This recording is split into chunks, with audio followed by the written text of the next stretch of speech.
If you have ever deposited a large amount of cash into your bank, sold a car for notes, accepted money your children gave you, or simply moved your own savings from one account to another, there is something happening behind that teller window that nobody ever sits down and explains to you. Your bank is watching that money, not because they think you are a criminal, not because anyone suspects you of anything, but because under federal law, they have absolutely no choice. And here is the part that keeps me up at night, the part I have seen catch out decent, hardworking, completely honest Americans again and again. It is not the watching that gets people into serious trouble. It is what they do the moment they find out about it. The instinct that feels so sensible, so careful, so responsible. I will just split it up into smaller deposits so I do not cause a fuss. Act instinct, the one that feels like the smart move, is the single decision that can turn perfectly legal money into a frozen account, a letter from a federal agency you have never dealt with before, and in the worst cases, money the government simply keeps without ever charging you with a single crime. I have watched it happen to people whose only mistake was trying to be careful. So for the next 20 minutes or so, I am going to make absolutely sure you are never one of them. Chapter 2. Before we go any further, I want to clear up the biggest misunderstanding I come across, because it does enormous damage to people who think they understand the rules, but actually only understand half of them. Most Americans have heard about the $10,000 rule, and that part is real. Under the Bank Secrecy Act of 1970, any cash transaction over $10,000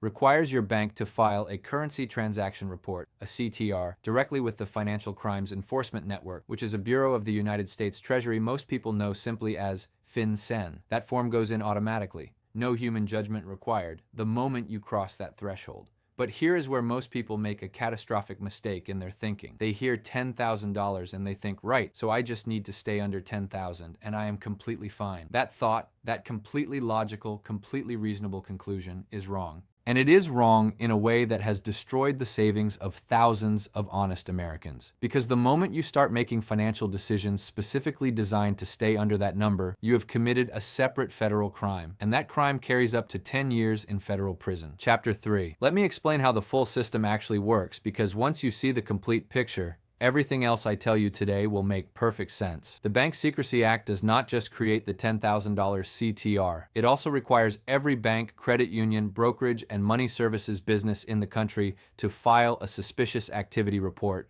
called a SAR, anytime they know, suspect, or have reason to suspect that a transaction involves money from illegal activity. And here is the critical difference that changes everything. A SAR has no minimum dollar amount, none whatsoever. A SAR can be filed on a $200 transaction if the behavior around it looks wrong to the bank's software or to a teller. And here is what the software is specifically built to detect above everything else: behavior that looks like someone deliberately trying to stay under the radar.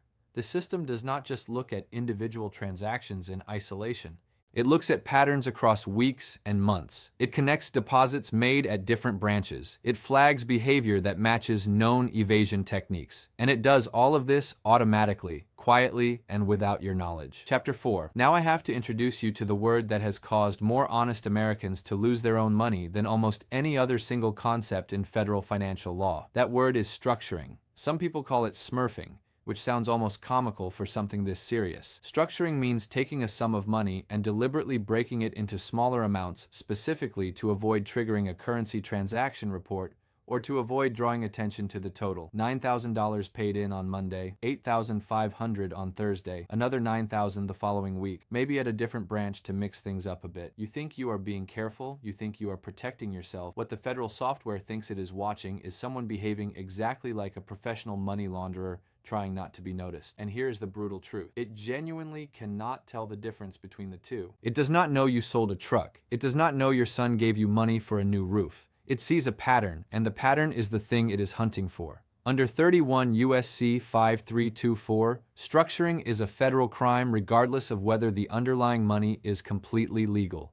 You can be prosecuted for structuring money that you earned honestly, declared properly, and paid every cent of tax on. Chapter 5. Now let me tell you about the consequence that shocks people most, because most Americans have never heard of it, and it is quietly one of the most powerful tools federal and local authorities have today.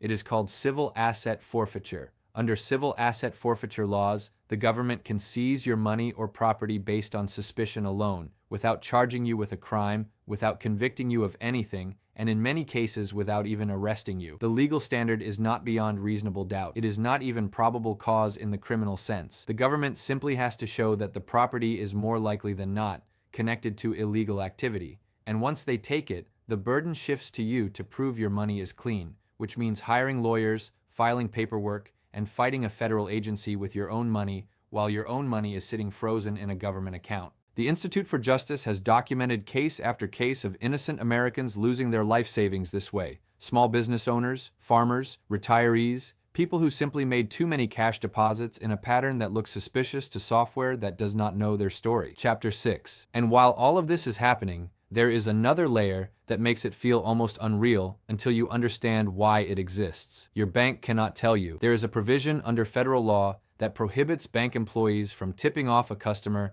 that a suspicious activity report has been filed about them or that an investigation is underway.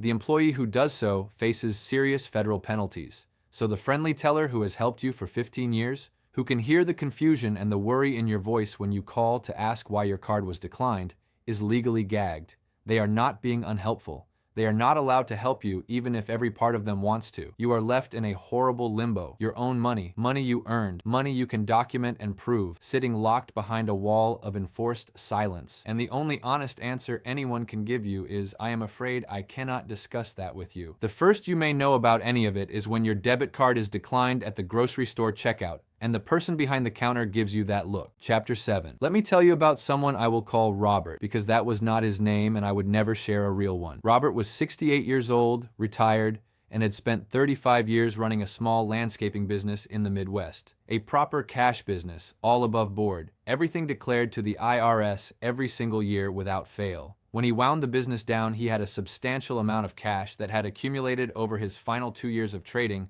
kept perfectly legitimately at home in a safe, the way Robert's generation handled things. He decided to deposit it and close that chapter of his life. His son, trying to help, told him, "Do not put it all in at once, Dad. That will set off alarms. Break it up into smaller amounts." So Robert, trusting his son's advice, deposited $8,000 here, $7,000 there, over about 8 weeks, sometimes at his main branch, sometimes at a different one across town. He thought he was being smart. He thought he was protecting himself. What he was actually doing, in the eyes of the federal monitoring software, was textbook structuring. His account was frozen, and because he had spread the deposits over weeks and multiple locations, he had no single clean record. No one document that said this is 35 years of declared small business income. He had a filing cabinet full of paper that took months to organize and verify. It took him 5 months, a federal defense attorney he could barely afford, and a level of stress no recently retired man should ever have to carry to prove his money was clean and get it released. He got it back. But here is the cruel irony that stays with me.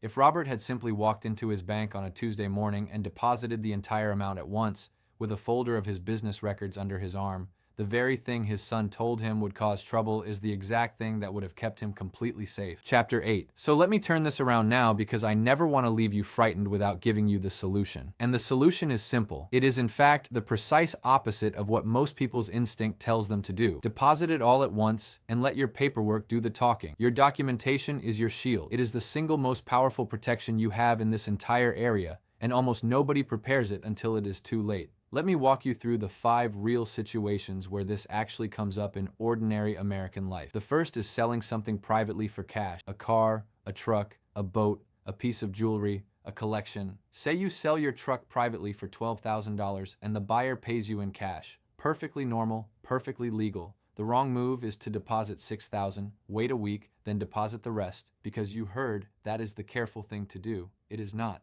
The right move is to deposit the entire $12,000 in a single transaction and keep a signed bill of sale with both names, the date, the vehicle identification number, and the amount. If the teller asks where the cash came from, you say 4 words. I sold my truck. And if you have the bill of sale, you show them. That is the end of it. Chapter 9. The second situation is a gift from family, which trips people up constantly because of confusion about tax rules. Suppose your daughter gives you $10,000 in cash to help with your bills for a milestone birthday because she had a good year at work. In the United States, receiving a gift is not taxable income to you as the recipient.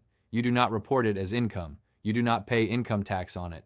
The gift tax rules apply to the person giving the gift, not to you receiving it. and only if that person gives more than the annual exclusion amount across all their gifts in a single year. So you take the money, you deposit it in one single transaction, and you ask your daughter to write a simple gift letter. Her name, your name, the date, the amount, and one sentence saying this is a gift with no expectation of repayment. That letter costs nothing and takes 3 minutes, and it is the difference between a clean paper trail and an unexplained deposit sitting in a federal database.